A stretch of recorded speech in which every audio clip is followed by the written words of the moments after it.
আজ থেকে ঠিক 6 মাস আগে আমি শার্প অ্যাকোয়াস R6 এই ফোনটার একটা ফার্স্ট ইমপ্রেশন ভিডিও দিয়েছিলাম। তারপর থেকে অনেক কমেন্ট পেয়েছি যে এই ফোনটার একদম ইন ডেপথ রিভিউ দেওয়ার জন্য। সো দ্যাটস ওয়াই আজকে সক্তাসে বসে পড়েছি এই ফোনটার একদম ইন ডিটেলসে জানানোর জন্য যে 2024 সালে এসে এই ফোনটার জন্য কেমন হতে পারে। দেখুন, 6 মাস আগে আমি যখন এই ফোনটা রিভিউ করেছিলাম তখন এই ফোনটার প্রাইস ছিল 26,000 টাকার আশেপাশে। বাট এই 2024 সালে এসে বর্তমান সময়ে এই ফোনটার প্রাইস জাস্ট 20,500 টাকা। এখন 20,500 টাকায় এত কমে গেল কেন প্রাইস এই 6 মাসের ব্যবধানে? অলমোস্ট 7,000 টাকার একটা গ্যাপ। এখন 7,000 টাকা কেন কমে গেল? এই ফোনের আসলে কোনো সমস্যা আছে, নাকি আসলে এটা বর্তমান সময়ে 20,500 টাকার মধ্যে একটা ভ্যালু ফর মানি আছে? কারণ দেখুন, এই ফোনে কিন্তু আপনি প্রসেসরের জায়গায় 888 প্রসেসর পাচ্ছেন। পাশাপাশি এই ফোনের কিন্তু কার্ভ অনেকটা স্টক ইউআইয়ের মতো ফিল দেওয়ার চেষ্টা করে। এখন সকল কিছু মিলে এই ফোনটা কেমন পারফরমেন্স করতেছে? 20,500 টাকা দিয়ে এই ফোনটা পার্সোনালি আমি কি আমার ইউজার এক্সপিরিয়েন্স থেকে আপনাদেরকে সাজেশন করব, নাকি সাজেশন করার থেকে টোটালি বিরত রাখবো, বা কাদের কি করব, কাদেরকে বিরত রাখবো, সমস্ত কিছুর উত্তর দিব আজকের এই ভিডিওতে। তাহলে চলেন শুরু করা যাক। আচ্ছা, প্রথমে যদি ফোনটার ডিজাইনটার কথাই বলি, দেখুন পেছনের দিকে যে ক্যামেরার বামটা আছে, এখানে উপরের দিকে আপনারা দেখতে পাবেন লাইকার কিন্তু একদম বড় করে লাইকার বিষয়টা লিখেও দিয়েছে, যেখানে মূলত 1 ইঞ্চির একটা সেন্সর ইউজ করা হয়েছে। এবং তার ডান পাশে কিন্তু আপনি দেখতে পারবেন একটা সেন্সর রয়েছে, যেটা মূলত আপনার পোর্ট্রেট শট বা পোর্ট্রেট ফটোগ্রাফি করার জন্য এটাকে বোকে হিসেবে কিন্তু অনেকটাই কাজে দিবে। তারপর রয়েছে একটা as usual flash.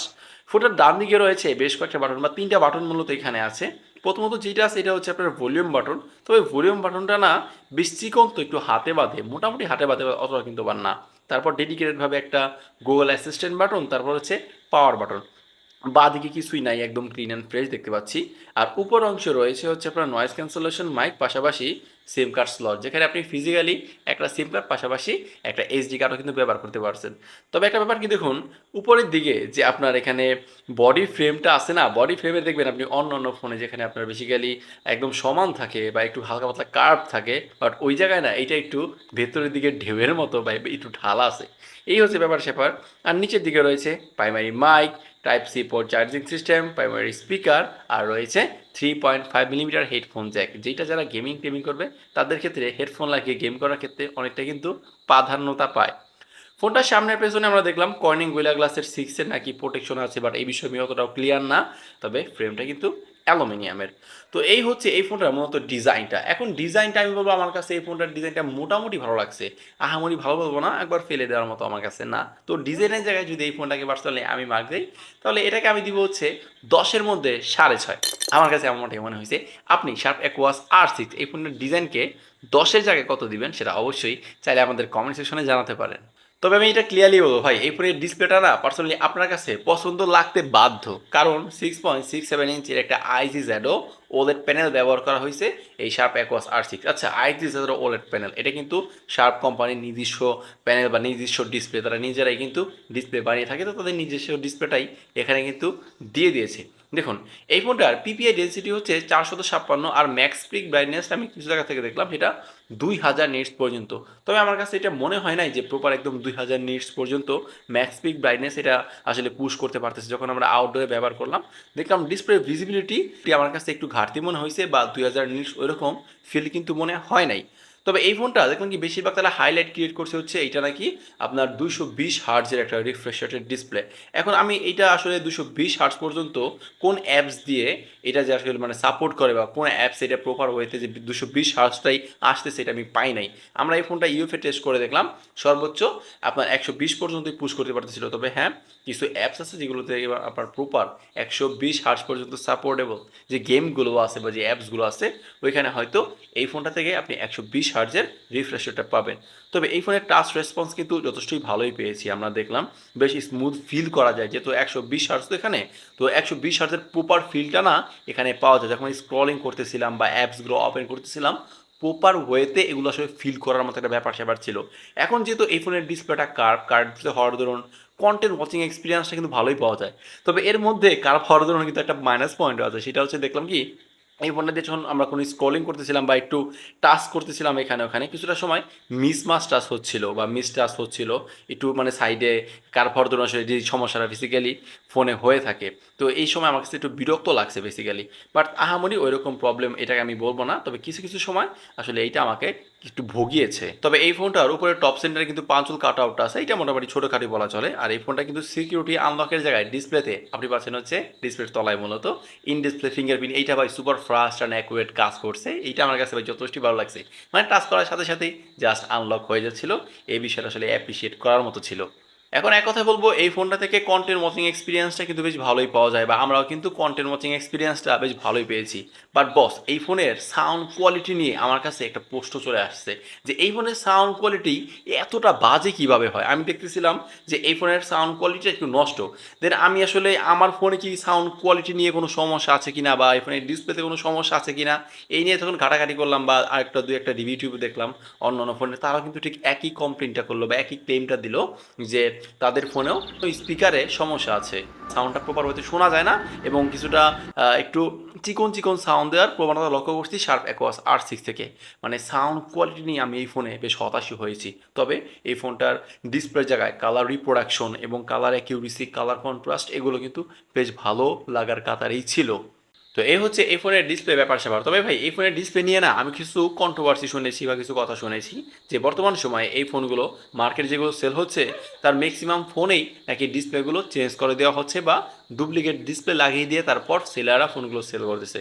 So that's why আমি বলবো, আপনারা যখন এই ফোনগুলো পারচেজ করবেন তখন অবশ্যই ফোনের সামনে একটা হোয়াইট স্ক্রিন অথবা গ্রে কালারের একটা স্ক্রিন এনে ফুল স্ক্রিনটা চেক করে দেখবেন যে ডিসপ্লে কোনো জায়গা থেকে কোনো প্রকারের শ্যাডো শ্যাডো ভাব আসে কিনা। কারণ দেখুন, আমার কাছে মনে হয়েছে কি ফিজিক্যালি এই ফোনের যা প্রাইস তার সাথে দ্বিগুণ প্রাইস হচ্ছে এই ফোনের ডিসপ্লেটা।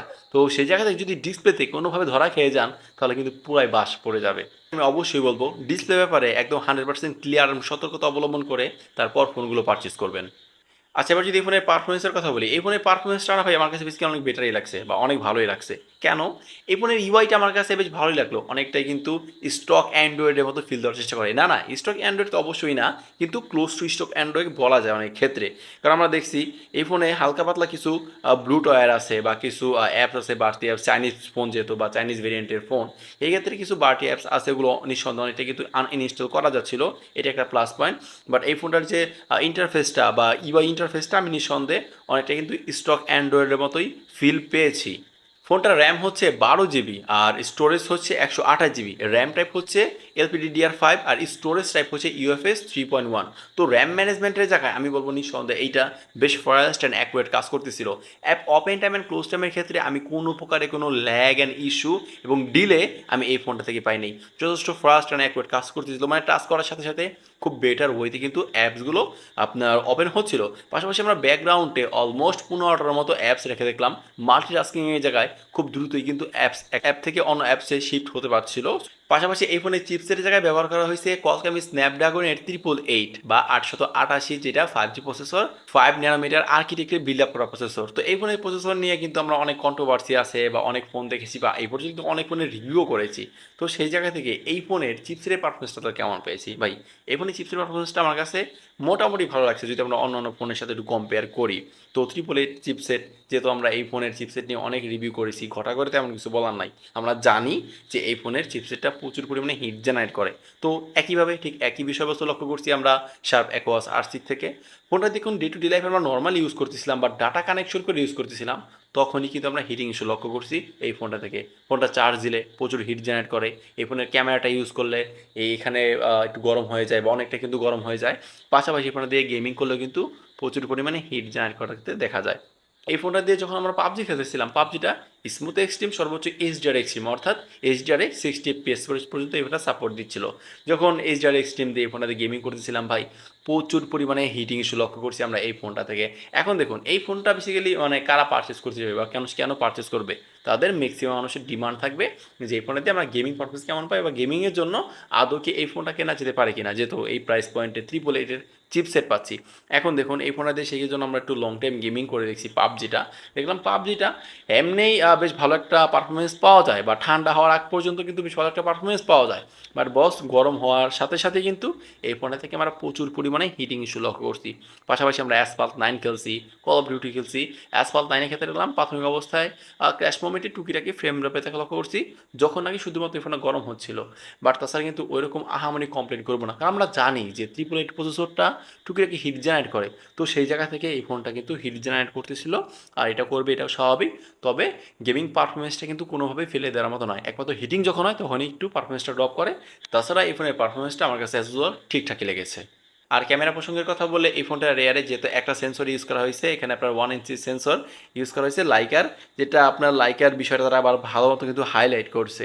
আর এটা 20.2 মেগাপিক্সেল, তার অ্যাপারচার 1.9। তো এই ফোনের ক্যামেরার এক্সপিরিয়েন্সটা তাহলে আমরা কেমন পাইছি ভাই? আমি নিঃসন্দেহে বলবো মানে ফটো সেকশনে এই ফোনটা অনেকটাই বাজে একটা এক্সপিরিয়েন্স দিছে। কেন? আচ্ছা, এক এক করে স্ক্রিনে ছবিগুলো দেখাই আর এক এক করে এক্সপ্লেন করতেছি। তো আমি বলবো এই ফোনের ক্যামেরাটা না কিছুটা আপনার লালচে লালচে টাইপের ছবি দেয়। আমরা দেখছি প্রসেসিং করার আগে যে ফুটেজটা থাকে ওইটা আমার কাছে বেশ ভালো লাগে, but after capture the picture মানে ছবিগুলো ক্যাপচার করার পরে প্রসেসিং করে পিক্সেলের মতো তারা প্রসেসিং করার ট্রাই করে, বাট পিক্সেল তো প্রসেসিং করে একটা প্রপার ছবি দেয় বা একটা ব্যালেন্সেবল ছবি প্রোভাইড করে। বাট এইটা আসলে ছবির কোয়ালিটি বা পিকচার কোয়ালিটি একদমই বাজে করে দেয়। আমরা দেখছি অনেকটাই লালচে লালচে ছবি দেখা যায়, একটু ওভার শার্প দেখা যায়। পাশাপাশি আমরা দেখছি কি একটু শ্যাডো এরিয়াতে এই ফোনে প্রচুর পরিমাণে গ্রেইন অ্যান্ড নয়েজে দেখা লক্ষ্য করা যায়। তবে প্রপার আলো পেলে মোটামুটি শক্ত হাতে যদি এই ফোনটা দিয়ে কোনো ছবি ক্যাপচার করা যায় সেক্ষেত্রে মোটামুটি ইউজেবল ফুটেজ পাওয়া যাচ্ছিল। বাট আমার কাছে মনে হয়েছে যে 20,000 টাকা প্রাইস পয়েন্টে আসলে এর চাইতেও অনেক বেটার অপশন আছে। তাদের সাথে তুলনা করলে শার্প অ্যাকোয়াস R6 অনেকটাই পিছিয়ে। তো সেই জায়গা থেকে আমি বলবো হ্যাঁ, এই ফোনের ফটো কোয়ালিটি আমার কাছে অতটা ভালো লাগে নাই। লো লাইটেও বলি একইভাবে ঠিক একই বিষয়বস্তু লক্ষ্য করছি। আমরা দেখলাম কি এই ফোনে লো লাইটে যখন কোনো ছবি ক্যাপচার করতেছিলাম একটু ব্রাইট করে দিয়ে না অরিজিনাল যে রিয়েলিস্টিক ভাবটা বা ন্যাচারাল ভাইবটা কিন্তু আর পাওয়া যায় না বা থাকে না। সেই ক্ষেত্রে অনেকটার ছবির কোয়ালিটি অনেকটাই বাজে হয়ে যাচ্ছিল। সো ফটো সেকশনে আমরা খুব বাজে একটা এক্সপিরিয়েন্স পেয়েছি এই ফোনটার মেইন সেন্সর থেকে, বা যেটা একটা সেন্সর ইউজ করা হয়েছে এই সেন্সরটা থেকে। আর সামনেও কিন্তু ঠিক 12 মেগাপিক্সেলের একটা সেলফি সেন্সর ইউজ করা হয়েছে। এখানে আমি বলবো যে ব্যাক ক্যামেরার সেন্সর তো মোটামুটি ও ব্যবহার করার মতো একটা উপযোগী ছিল, বাট ফ্রন্ট ক্যামেরাটা ভাই এখানে একদম জঘন্য লেভেলের একটা এক্সপিরিয়েন্স পাইছি আমি নিঃসন্দেহে বলবো। কারণ আমরা দেখছিলাম কি ওই যে প্রসেসিং করে একটু ওভার শার্প করে দেয়, এবং আমাদের স্কিন টোনটা আমি আপনাকে দেখাই, দেখবেন একদম মানে গুড়ি গুড়ি করে দিচ্ছিল, এবড়ো থেবড়ো করে দিচ্ছিল। দেখতে এত পরিমাণ বাজে লাগে, যদি জুম করেন আসলে বিষয়টা তখনই লক্ষ্য করতে পারবেন।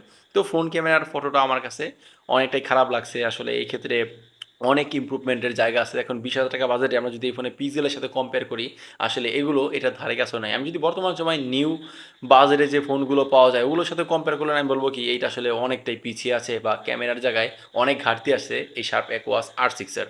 তবে ভাই এই ফোনের ভিডিওর জায়গায় কিন্তু খেলাটা আবার ভিন্ন। ভিডিওর জায়গায় অনেকটাই বেটার পারফরমেন্স পেয়েছি আমরা শার্প অ্যাকোয়াস R6 থেকে, যেখানে আমরা দেখলাম কি 4K-তে 60 FPS-এ ভিডিও রেকর্ড করা যাচ্ছে। আপনার আল্ট্রা ওয়াইড মোড, যেহেতু এখানে আল্ট্রা ওয়াইড সেন্সরটাই আছে, তো আল্ট্রা ওয়াইড মোডে 0.7-এ ওখানে 4K-তে 60 FPS, 1x-এও সেখানেও কিন্তু 4K-তে 60 FPS পাচ্ছি। চলেন তাহলে এগুলো আপনাদেরকে আউটডোরে গিয়েই দেখাই। তো এই মুহূর্তে আমরা ভিডিও করতেছি শার্প অ্যাকোয়াস R6 এই ফোনটার একদম মেইন ক্যামেরা দিয়ে একটা সেন্সর যেহেতু এখানে ব্যবহার করা হয়েছে। তবে আমরা আল্ট্রা ওয়াইড মোডে কিন্তু ভিডিও করতেছি। আর যদি একটু 1x জুমে চলে যাই তো এখানে লেন্সের শিফটিং ব্যাপারটা আমার কাছে বেশ স্মুথই লাগছে। আর ভিডিও দেখে তো বুঝতেই পারতেছেন কীরকম। আচ্ছা, যদি হাঁটাহাঁটি করি একটু আমরা তাহলে কীরকম ভিডিও স্টাবিলাইজেশন কোয়ালিটি পাই, তো সেটা একটু দেখানোর চেষ্টা করতেছি। তো আমার কাছে বলবো নিঃসন্দেহে যেহেতু এখানে 4K-তে 60 FPS, আমার কাছে এই ফোনটার ভিডিও কোয়ালিটি যথেষ্টই ভালোই লাগছে। আর আবার যদি আমরা একটু ক্যামেরা শিফট করি, এই হচ্ছে আলট্রা ওয়াইড ক্যামেরা, এই হচ্ছে মেইন ক্যামেরা, আর এই হচ্ছে 2x জুম। তো এই তো ছিল এই ফোনটার ভিডিও কোয়ালিটি। আর একটু আমার কেউ ক্যাপচার করে নিই। সো দুই বন্ধু মিলে আমরা শার্প অ্যাকোয়াস R6-এর ভিডিও কোয়ালিটি কেমন সেটাই চেক করতেছি। That's it. তো ভিডিও থেকে বুঝতে পারলেন এই ফোনের ভিডিও কোয়ালিটি কেমন ছিল। এখন দেখুন ফটো সেকশনে যতটা না বাজে ছবি দিচ্ছে তার সাথে বেটার কোয়ালিটির ভিডিও দিচ্ছে আপনার শার্প অ্যাকোয়াস R6 থেকে। তো আসলে এই বিষয়গুলো একটু ভাবার বিষয়, মানে ভিডিওর জায়গায় বেশ ভালোটা ইমপ্রুভ করছে বা প্রসেসর ওয়াইজ বা প্রসেসিং করে এতটা বেটার আউটপুট দিচ্ছে, বাট ফটো সেকশনে এইটা কিন্তু বাসমারা খাওয়ার মতো একটা অবস্থা। তো এই হচ্ছে এই ফোনের ক্যামেরার ব্যাপার স্যাপার। আচ্ছা, এবার তাহলে বাদ থাকলো কি এই ফোনের ব্যাটারিটা, তাই না? দেখুন এই ফোনটাকে পাওয়ার ডেলিভারি দেওয়ার জন্য এর মধ্যে পুরো দিছে হচ্ছে 5000 মিলিঅ্যাম্পিয়ারের ব্যাটারি, যেটা ডে টু ডে লাইফে নর্মাল ইউজ করে একদিন পার করা যায়। আমি বলবো যে 5000 মিলিঅ্যাম্পিয়ার ব্যাটারি এটা একটা স্ট্যান্ডার্ড লেভেলের। তো আমি সেই ক্ষেত্রে এই ফোনটা ডে টু ডে লাইফে নর্মাল ইউজ করে একদিন পার করতে পারছি। আর যদি স্ক্রিন অন টাইমের কথা বলি, আপনি অলমোস্ট 5.5 ঘন্টা প্লাস স্ক্রিন অন টাইম পেয়ে যাবেন আপনি শার্প অ্যাকোয়াস R6 থেকে। তো ব্যাটারি ব্যাকআপের জায়গায় এইটা মোটামুটি একটা প্লাস পয়েন্ট। আর পাশাপাশি এই ব্যাটারিটাকে চার্জ দেওয়ার জন্য এতে 18 ওয়াটের একটা ফাস্ট চার্জিং সাপোর্ট করতেছে, যে ক্ষেত্রে এই ফোনটা 0 to 100% চার্জ হতে অলমোস্ট 1.5 ঘন্টার মতো সময় নিয়ে নিচ্ছে। আর এই ফোনটার প্রোটেকশনের জন্য এই ফোনে কিন্তু আইপি রেটিং হিসেবে 54 আছে, অর্থাৎ এই ফোনটা আপনি পানিতে ডুবাতে পারবেন না বা পানিতে ভিজাতে পারবেন না, বাট পানি ছিটে পড়া লাগলে তেমন কোনো সমস্যা হবে না এই শার্প অ্যাকুয়াস R6-এর। এই তো ছিল এই ফোনটার ওভারলুকস, ডিজাইন, কনফিগারেশন এবং পারফরমেন্স, যেটা আমার ইউজার এক্সপিরিয়েন্স থেকে আপনাদেরকে জানিয়েছি। এখন আমার ইউজার এক্সপিরিয়েন্স কি বলে, এই 2024 সালে এসে কি 20,500 টাকা দিয়ে এই ফোনটা পার্সোনালি আমি আপনাকে সাজেশন করব? আমি বলবো যে হ্যাঁ, কিছু কিছু সেকশনে অবশ্যই এই ফোনটা আপনাকে সাজেশন করা যায়। কিছু কিছু বলতে অনলি যারা গেমার, যারা একদম গেমকে ডেডিকেটেড প্রাধান্যতা দিয়ে যদি কোনো ফোন কিনতে চান, তাহলে আমি বলবো যেহেতু 888-এর চিপসেটটা আসছে, সেই ক্ষেত্রে হয়তো এটা আপনার অন্যতম একটা বেস্ট অপশন হতে পারে। কারণ আপনি যদি 20,500 টাকা বর্তমান সময়ে খরচ করেন, আপনি 888 চিপসেটওয়ালা কোনো ফোন আসলে ওরকম পাবেন না। তো সেই জায়গা থেকে যেহেতু এখানে 888 চিপসেটটা আছে, পাশাপাশি ডিসপ্লেটাও কার্ভ, একটা ভালো একটা গেমিং এক্সপিরিয়েন্স পাবেন, তো গেম খেলার জন্য আসলে এই ফোনটা আপনাদেরকে হয়তো সাজেশন করা যেতে পারে। But boss, day to day লাইফে নর্মাল ইউজের জন্য বা টুকিটাকি ইউজের জন্য আপনি একটা ডেলি ড্রাইভার হিসেবে নর্মাল ইউজ করবেন, তবে কিন্তু আবার এই ফোনে সাজেশন করা যায় না, কারণ এই ফোনের ক্যামেরার এক্সপিরিয়েন্স খুবই জঘন্য ছিল।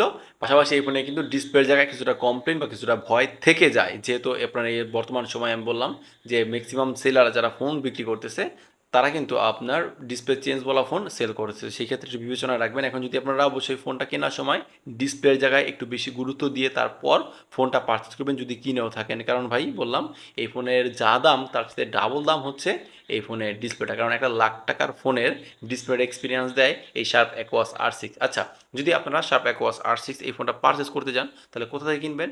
এই ফোনটি আমাদের কাছে স্পন্সর করছে হচ্ছে সাকিব টেলিকম। তাদের শপটা হচ্ছে বসুন্ধরা সিটির বেসমেন্ট 2 87 নাম্বার শপ। তাদের যাবতীয় ইনফরমেশন ডেসক্রিপশন বক্সে দেওয়া থাকলো। আপনারা যদি আমাদের কথা বলে তাদের থেকে এই ফোনটা পারচেস করেন, ডিরেক্ট তারা বেসিক্যালি দেখলাম 21,000 টাকায় সেল করতেছে।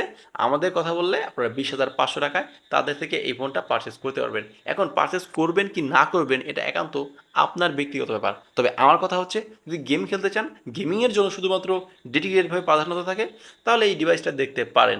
Otherwise you don't buy this phone in 2024, বাজেটটা যদি হয় 20,500 টাকাও। তো এই হচ্ছে এই ফোনের ব্যাপারে আমার অভিমত। এখন আপনি ভাবুন, আপনি কিনবেন নাকি অ্যাভয়েড করবেন। আল্লাহ হাফেজ।